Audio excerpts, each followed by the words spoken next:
ডায়েরিতে লিখে রাখো।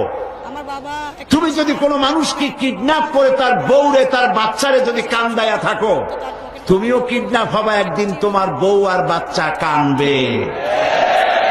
তুমি যদি কাউকে হত্যা করে থাকো, তাহলে রাতের বেলায় গোপনে যারে হত্যা করছো তার বাড়ির পাশে এসে দাঁড়াও, তাকিয়ে দেখো তার মা কিভাবে কাঁদতেছে, তাকিয়ে দেখো তার বউ, যুবতী মেয়ে বউ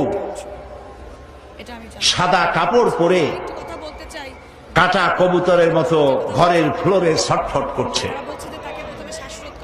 বাপ হারা হয়ে কচি কচি মাসুম বেগুনা বাচ্চারা আব্বা আব্বা বলে কাঁদছে। নিকৃষ্ট সন্ত্রাসীরা, খুনিরা, মনে রেখো, তুমি যদি কাউকে গুলি করে হত্যা করে থাকো, তোমার বুকটা গুলি দিয়ে